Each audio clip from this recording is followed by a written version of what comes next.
I always thought that some dates had the power to bless us, that a wedding anniversary was like a golden thread tying two lives together, stitching up good memories and covering the cracks of pain. That was why, on that day, I woke so early, my heart full of gratitude, wanting to make everything beautiful, as if I were celebrating not just another year, but the certainty that I had chosen well. Are you curious to find out how it all happened? Then subscribe to the channel now and leave a comment telling me where you're listening to this story from. I love to know where you're following me from. And look, if I were you, I wouldn't miss what's coming up. The truth I'm about to reveal will move you in ways you can't even imagine. Are you ready? I remember well the smell of coffee brewing in the kitchen, the sun coming through the window and shining on the photographs I had hung on the wall. Each picture was a story: the day of our wedding, the birth of our children, the short trips we took when there was a little money left over.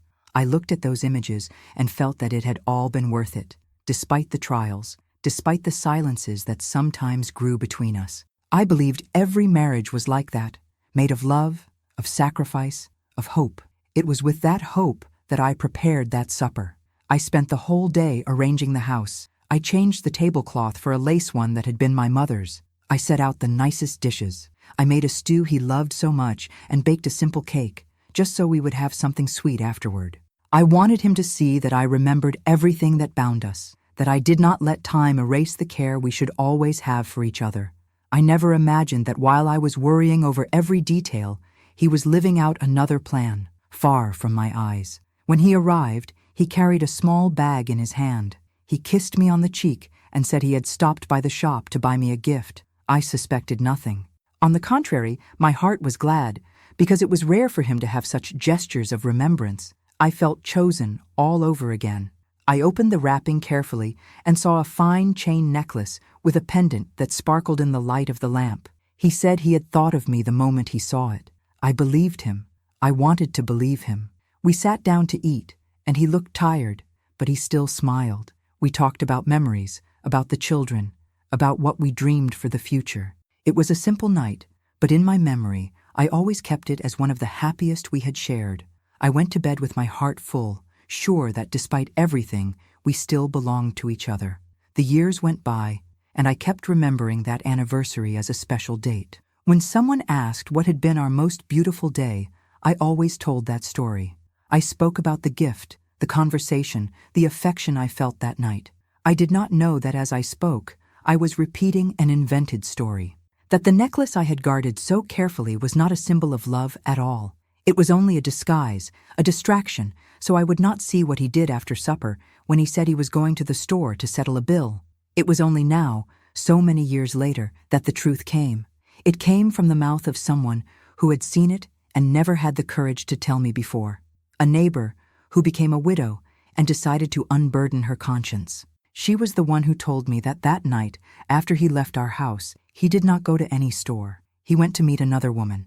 I heard those words and felt as if the ground had disappeared under my feet. Everything I remembered as beautiful turned into something else, a performance, a false picture hung on the wall of my memory.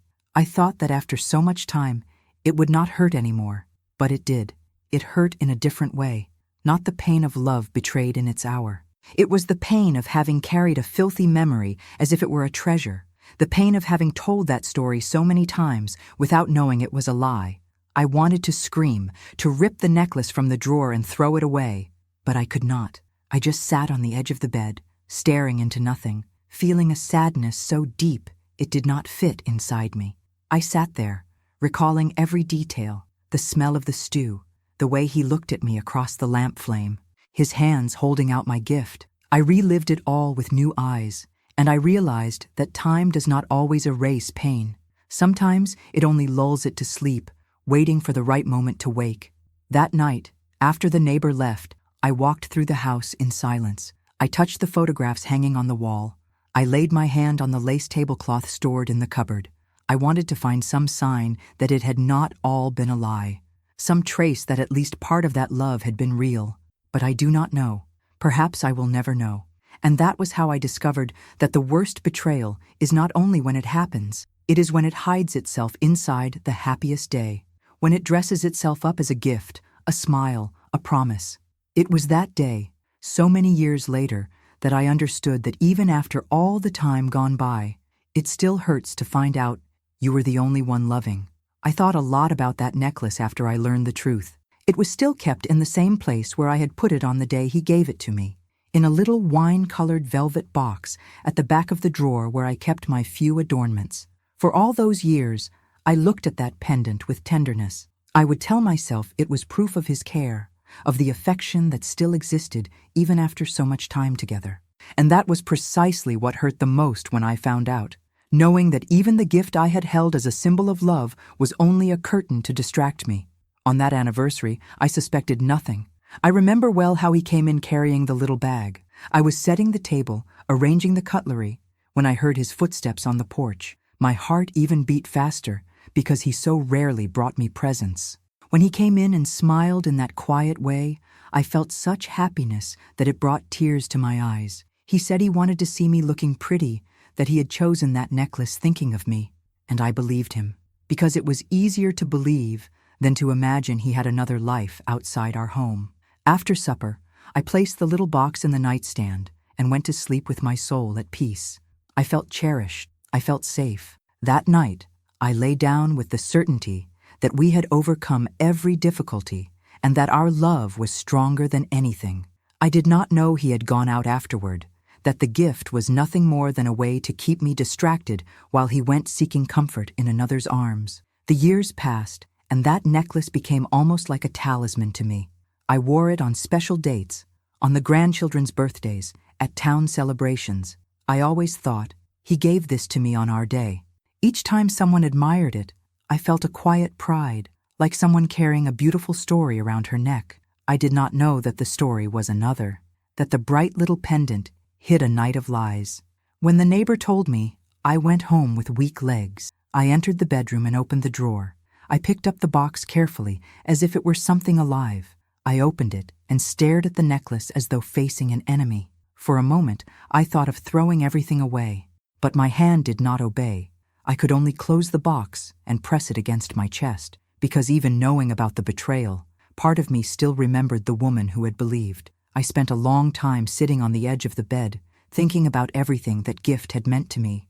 It had been my comfort on difficult days. It had been my reminder that, in the middle of the routine, there was still love. It had been my reason for pride when everything else felt too heavy. And now it was only proof that I had been deceived. I felt a bitter taste in my mouth, as if all the sweetness of that memory had turned to poison.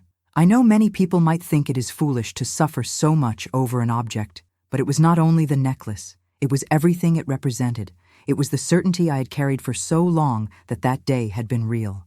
It was the story I had told so many times, without knowing I was repeating a falsehood. And it was also the memory of the woman I was that night, happy, confident, in love. I cried for her. I cried because I knew that woman no longer existed. When night came, I could not sleep. I sat in the chair by the window, the little box in my lap. I looked up at the dark sky and asked God to give me strength not to get lost in such sorrow, because it was a long sorrow, the kind that gets into your soul and makes you doubt everything. I thought about every time he said he loved me, about every promise of fidelity he swore before God and everyone, and I thought that perhaps he even believed those promises as he spoke them. But that day, I learned that no word can survive where there is no truth. That was how I understood that the worst part of betrayal is not the lie told in the moment. It is the lie you keep as a good memory. It is the story you tell yourself so you can keep living. And when the truth finally comes, it does not only destroy the past, it also eats away at the image you had of yourself. Because I asked myself how I could have failed to see, how I could have smiled while he was lying, how I could have thanked him for a gift that was only a distraction. That dawn, I promised myself I would never wear that necklace again, that I would no longer hang around my neck the proof of my own naivety. But I did not throw it away either, because in some strange way, it was part of my story. A story I did not choose, but one I lived, and even stained by lies, it was still mine. After the truth came, the memories of that day changed their color inside me. It was as though I had taken a white cloth, and all of a sudden, someone had thrown dark ink over it. Everything I once remembered with affection turned into a fresh wound, opened over old scars. I spent many hours sitting in the porch chair, looking out at the yard and trying to gather the pieces of what I had lived. Every detail came back as if it were yesterday. I remembered the smell of the stew simmering on the stove. I remembered the sound of the chair creaking when he sat down at the end of the table. I remembered the way he brushed his hand over my hair when he gave me the gift. And today, all of that hurts in a way I cannot explain. That day, I thought I was living a moment of reconciliation. We had been through hard times, through quarrels that seemed to have no end. I even thought he no longer looked at me as before, that our bond was growing weak. But when he arrived with that gift and sat down to supper with me, my heart quieted. I thought, he still chooses me. I could never have imagined that same night, he would choose another woman after I blew out the lamp. I remember our conversation. We talked about the past, about the children, about the days when we had nothing and still managed to laugh. I told him that sometimes I missed the time when we were young, and a single look was enough to understand everything. He smiled and said he missed it too. Today I ask myself whether that was true or only another way to keep me calm while he prepared the lie. It is hard to think that even words can become weapons when the one who speaks has no sincere intent. I was always a woman who kept track of dates. I would write down in notebooks the anniversaries, the important events, the days when happiness seemed bigger than any trouble. And that night, before going to bed, I wrote, "Today was a beautiful day. He brought me a gift, and we talked as we used to." I did not know that note was the portrait of an illusion. I found that notebook the other day, when I was going through the drawers. The letters were a little faded by time, but I read them as if it were the first time. When I closed the cover, my eyes filled with tears. I cried for that woman who believed in everything. I cried because, even deceived, she deserved respect. And I cried because I knew she no longer exists. It is strange to think that the happiness of that day was real only for me. That while I made plans, he was thinking about how to leave later without raising suspicion.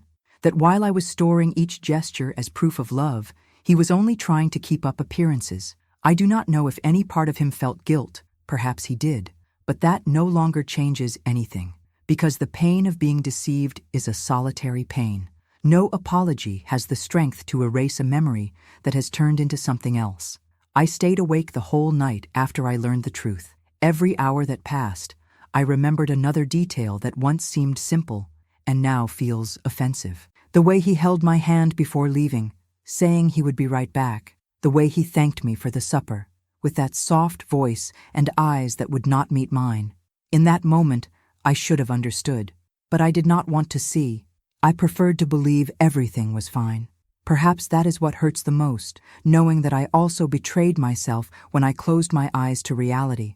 I betrayed myself when I accepted crumbs of attention and called it love.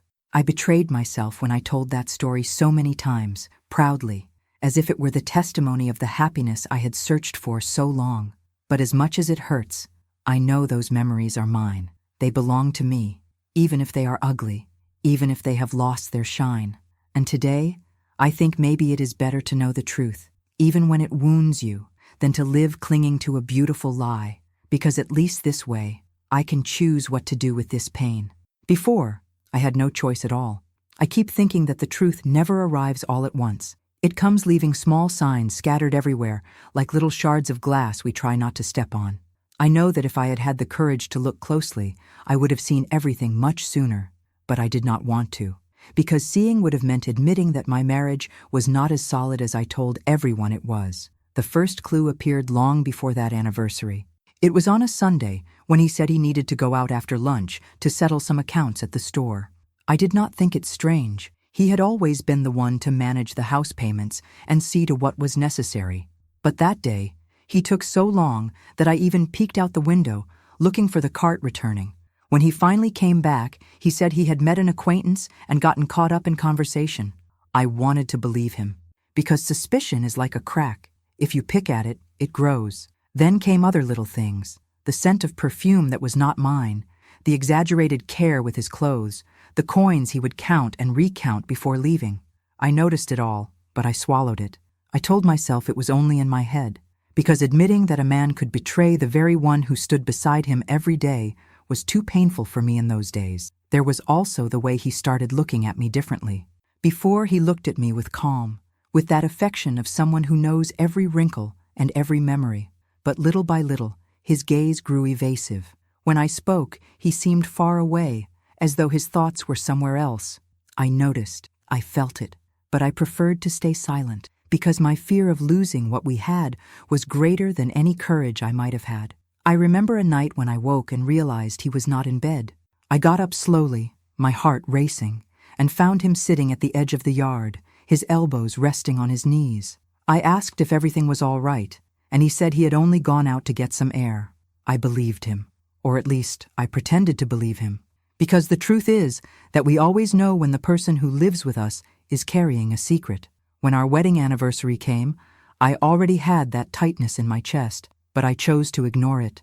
I thought that if I made everything beautiful, if I showed I cared, he would remember what we had built. I never knew that on that night he had already decided where he would go after he left my table, that the gift was not an act of affection, but of guilt. I think that if I had opened my eyes back then, I would have suffered sooner. I would have cried earlier. But maybe I would also have spared my heart from building so many fantasies, because the lie that hurts most is the one we feed ourselves. I wanted so badly to believe there was no betrayal that I built an entire story just to protect myself. Today, when I remember every small clue, I no longer feel shame. I feel sorrow. Sorrow for knowing that I erased myself to keep a peace that was never real. Sorrow for realizing that while I was trying to save what I believed was love, he was only trying to save appearances. And that difference is what hurts the most. Because true love does not need lies to survive. Back then, I did not know this. I was only a woman trying to hold together the home it had taken so many years to build. I did not have the strength to break everything apart. I did not have the courage to ask and hear the answer my heart already knew. So I did what so many women do. I preferred illusion over pain. I just did not know that pain would find me all the same. I always imagined that if one day the truth knocked on my door, it would arrive like thunder, breaking everything at once. But it was not like that. The truth came softly, in a low voice that carried the weight of a heart burdened for years. It was an ordinary afternoon, one of those you would never imagine could change everything. I was sitting on the porch, hemming a dress, when I heard the neighbor call my name. She was a woman who had lived nearby for many years. We had never been close, but we always respected each other. I noticed she had a troubled look on her face, like someone carrying an old guilt. I asked her to sit down. She took a deep breath, looked at my hands that would not stop moving over the cloth, and said she needed to tell me something she had kept for a long time. At first, I did not even understand what she meant. She began slowly, saying that on that night of my wedding anniversary, she had seen my husband leaving our house. I thought it was just another memory she wanted to share, until she said he had not gone to the store, as he told me. She said she had seen with her own eyes when he turned the corner and entered another woman's house. I felt my chest cave in. It was as if a great stone had fallen inside me, taking all the air away. I wanted to interrupt her, to ask her to stop speaking, but something held me there, listening to every word. She said she never had the courage to tell me before, because she thought it was not her place. But now, after so many years, she could no longer bear carrying that secret. I stared into nothing, trying to understand how a story I had held as the most beautiful could turn into a lie. I remembered every detail of that day, the gift, the stew, his hands holding mine. All of it suddenly seemed tainted. It was as if I had lived in a play staged only to keep me from realizing that my place was no longer only mine. When she finished speaking, I did not cry. I stayed silent. I felt my heart beating slowly, as if it wanted to give up. She asked forgiveness for bringing me that pain. I nodded, thanking her for her honesty, but inside, all I could think was how naive I had been. After she left, I stayed there sitting, the dress in my lap and the needle frozen in my hand. I do not know how long I stayed like that. The shadows grew longer across the yard. The wind began to blow colder, and I remained there, trying to find some sense in it all. It was then I felt the deepest loneliness of my life, because it was not only he who had betrayed me, it was also myself who had preferred not to see, and it was time itself that had made me carry a lie as if it were a gift. When I finally stood up, I went back into the house in silence. I passed through the kitchen, along the hallway, until I reached the bedroom. I opened the drawer where I kept the little box with the necklace. I held that object that for so many years had been a symbol of love to me. I pressed it to my chest and closed my eyes. And there, alone, I cried all the tears I had never cried before. I cried for the woman I was that day, for the hope I had in my heart, for the trust I had given to someone who did not know how to honor it. I cried because even after so much time, the pain had not grown smaller.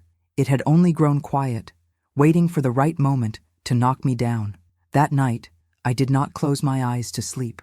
I sat in the chair by the window, looking out into the darkness, thinking about everything I had believed.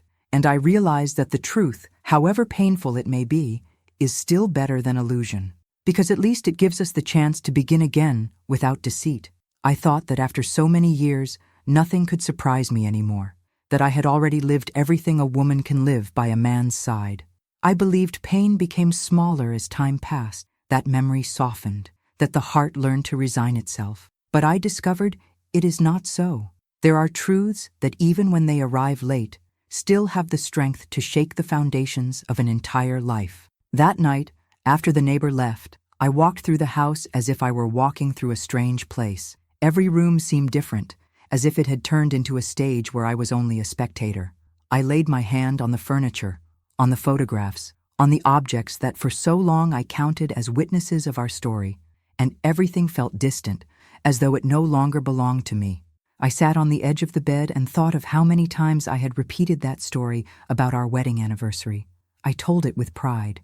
I would say it had been a beautiful night, that he had given me a gift, that we had talked like we used to in the old days. I described every detail to anyone who wanted to listen, believing that memory was proof that love had survived. And now, knowing it was all a lie, left me without ground to stand on. The hardest part was realizing that time had not erased the damage. It had only hidden it. I had lived so many years sure we were a couple who had weathered every storm. I wore that necklace as if it were a medal of victory, and suddenly it became a heavy chain reminding me I had been deceived and that I had chosen not to see it. I thought I would feel anger, but what I felt was an immense emptiness, as though everything inside me had been torn out. I stared at the ceiling, trying to understand where I had lost myself, when I stopped seeing the man he was becoming. Perhaps it was the day I decided it was better to stay silent than to face the truth. Perhaps it was when I realized that if I asked too much, I would have to choose between staying or leaving. And I had no courage for either of those things. I know that whoever listens to my story might think I am weak, that I was foolish not to suspect. But anyone who has never lived an entire life beside another human being does not know what it is to have that fear of losing everything.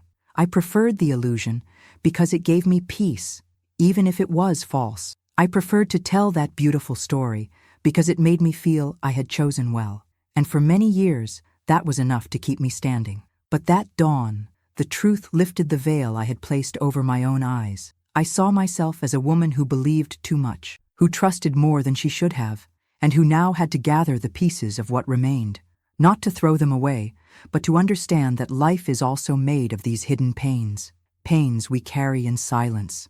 When the day broke, I was still sitting there, wearing the same clothes from the day before. I looked out the window and thought that the world outside went on the same. The hens scratched at the yard, the wind stirred the leaves of the lemon tree, the sky grew light as if nothing had happened. And it was in that contrast that I felt the depth of my loneliness, because inside me everything was broken, but outside everything remained just as it always had. It was then that I understood that pain does not have an appointed hour to arrive, that no matter how many years pass, when it finds us, it comes whole without asking permission.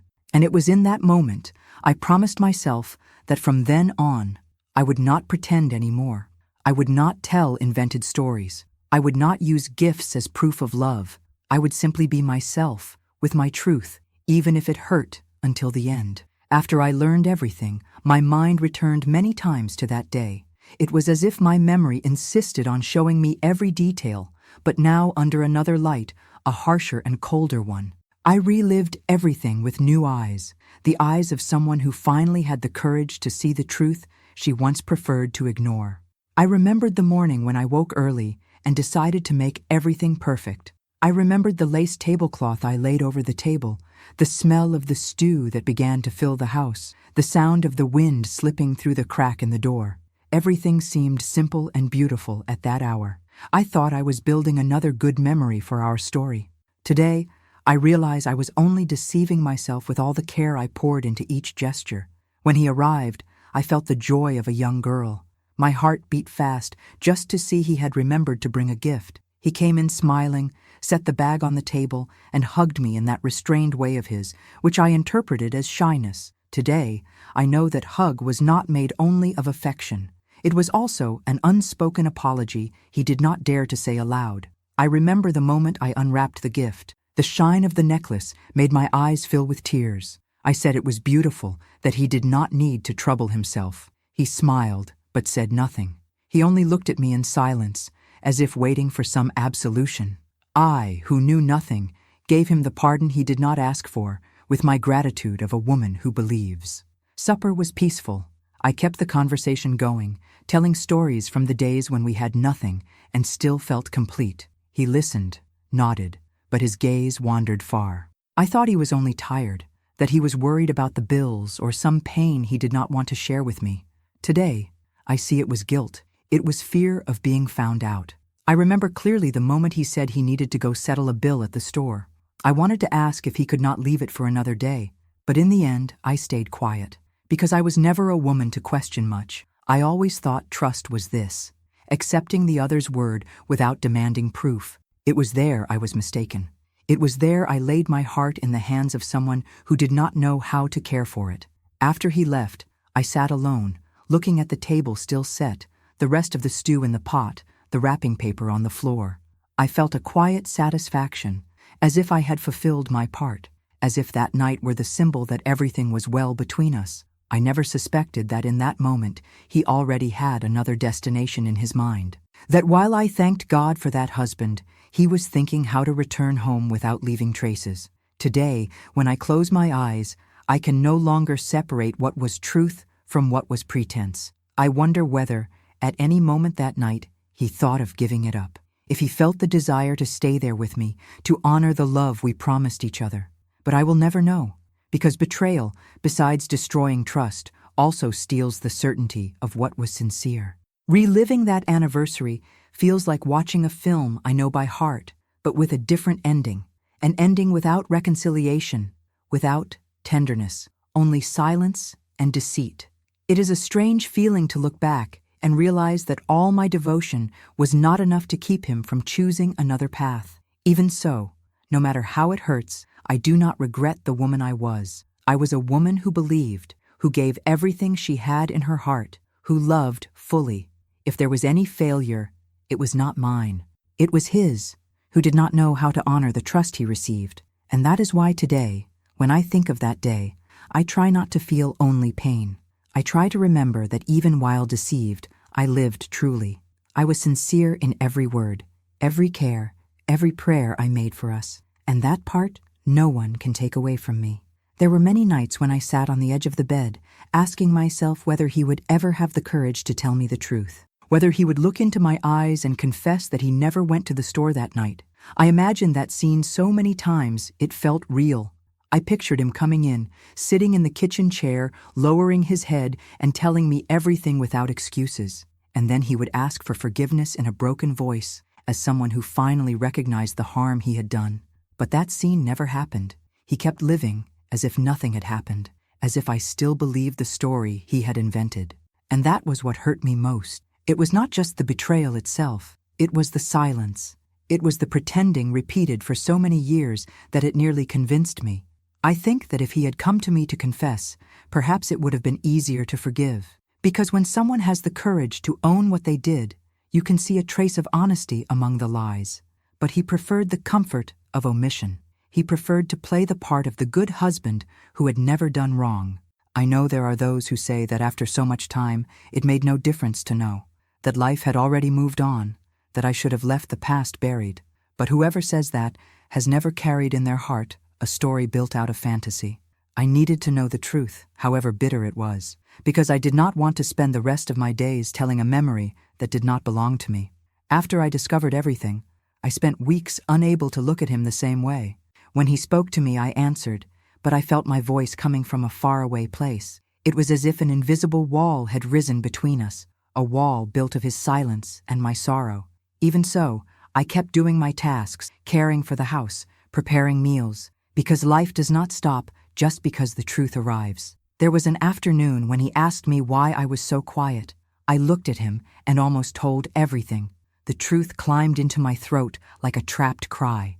But in that moment, I felt it was useless. I understood that my wound belonged to me, that he did not even have the disposition to listen. And it was then I discovered that the heaviest forgiveness is the one you give without ever hearing a request for it. I do not know whether he ever thought about what he had done, whether he woke in the night remembering the lie, whether he looked at me and felt shame. Perhaps he did, perhaps he did not, but that no longer changes anything. What was left for me was to decide what to do with this pain that remained. I could have chosen anger, contempt, revenge, but deep down, I knew all that would only make me more tired. So I decided to forgive, not for him, but for myself. Forgiving for me was not forgetting. It was not pretending nothing had happened. It was accepting that I could not change the past, that the woman who had prepared that supper and smiled when she received the necklace was the best part of me, and that he, with his cowardice, could never erase my truth. I forgave because I needed to release the weight that kept me from breathing. Today, when I remember that night, I still feel a deep sadness, but I no longer feel the knot in my throat. I know I did everything I could. I know I loved sincerely, and I know that even without a confession, I was able to move forward. Because in the end, forgiveness is this. It is not approving the wrongdoing, nor pretending it never happened. It is simply deciding that the pain will no longer rule your life. The days passed after that revelation, and little by little the pain settled, like dust, that at first covers everything and then quietly gathers in the corners. I discovered that pain does not disappear. It only learns to grow quieter. I woke early, did my chores, spoke with the neighbors, but inside me there was always a different silence. A silence that was not fear nor shame, but acceptance. Because after so much, I understood that some wounds never fully heal. They only stop bleeding. I began to think a lot about what had been left of our story, whether all that shared life was worth less because he chose to lie, whether every day of work, side by side, every meal, every laugh, were also part of the deceit. But deep down, I know they were not. Life is not made only of the moment someone fails you. It is also made of the moments that, even small, were true. And I know there were days when he loved me. It may have been a twisted love, full of weakness, but it was feeling, and no one can erase that. I do not say this to excuse him, nor to pretend it did not hurt, but to recognize that not everything was a lie. And that, in some way, brought me a little comfort. Because thinking that all those years had been only wasted was heavier than bearing the pain of betrayal. I chose to keep what had been good, even if small, even if mixed with deception. What remained of all this was a different woman, a woman who learned to see herself beyond her husband's gaze, because I realized that for a long time I measured my worth by how he saw me. I felt important when he praised me, when he looked for me, when he said I was a good wife. And when I discovered all of that could have been only a facade, I had to find another way to feel whole. It was then that the strongest part of me was born. I also learned not to judge so quickly the other women who decide to stay. I know there are those who say we should have the courage to leave at the first lie, but whoever says that has never had to choose between her heart and her home, has never looked at her children sleeping and thought perhaps the price of truth was too high. I do not feel ashamed that I stayed. I stayed because I needed time to understand who I was, what I wanted, what I could bear. And if today I am able to tell this story without crying, it is because that time made me more whole. What also remained was the certainty that we do not need the other's confession to go on. I never had the explanation I deserved, never heard from his lips that it was all true. But still, I chose to go on. I chose to live without hanging my worth on the behavior of someone who did not know how to be loyal. And finally, What remained was the desire never to forget the woman I was that night, the woman who prepared supper, who smiled when she received the gift, who believed with an open heart, because even deceived, she was good, she was brave, she was whole. And it is that woman I choose to honor until my last day. When I think about everything that happened, I see that betrayal was not only a wound, it was also a mirror that forced me to see the woman I was and the one I needed to become. For a long time, I lived believing that my worth came from what I managed to keep whole. I felt proud to have a tidy house, a family that seemed united, a marriage that looked solid to anyone who saw it from the outside. I did not know that inside, many things were already cracked, and that it was not my duty to glue every piece back together.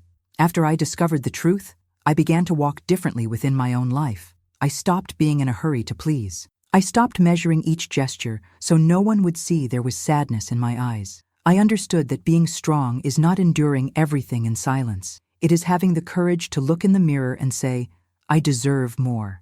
That was how a new woman was born. No longer the one who was content with halves, who accepted crumbs of attention and called it love. I began to care for myself as never before. I started to walk around the yard on sunny afternoons, just to feel the wind on my face. I began to talk more with the neighbors, to laugh without guilt, to pray, asking God to make me free inside. I also discovered that loneliness can be less bitter than the wrong company, because in loneliness, at least, you do not have to pretend. I no longer had to smile when I did not feel like it, nor to silence what my heart was screaming. I gave myself the right to exist whole, without fear of what others would think. With time, I realized that the memory of that anniversary night no longer hurt like an open wound. It became just a part of my story, a chapter that taught me never to place my happiness in someone else's hands. I understood that if I survived that late truth, it was because there was in me a strength I did not know existed. If someone asked me today whether I have forgiven completely, I would not know how to answer, because true forgiveness is not forgetting. It is simply not allowing the pain to decide for us. I do not forget what happened, but I no longer carry that memory like a chain around my neck. I keep it as a warning, a reminder never again to doubt my worth. And when I think of the woman I was before, I do not feel shame. I feel tenderness, because she loved truly. She did the best she could with what she knew, and if she believed too much, it was not weakness, it was purity of heart. Today, I am made of that purity and also of the courage that was born afterward. I am made of the pain I endured and of the peace I built after I stopped waiting for apologies. That is the woman who remains, the woman who, even betrayed, did not lose her dignity, who, even deceived, never forgot how to love, and who, even wounded, chose to live in peace. It is this woman I honor every day, each time I wake up and know that my life, just as it is, was chosen by me. If you liked Grandma's story, don't forget to like this video and subscribe to the channel so you can hear more stories like this and share them with other people who might be inspired by this story of overcoming. Tell me in the comments, have you ever been in a similar situation? How did you react? A kiss on the heart from all of you, and until the next story.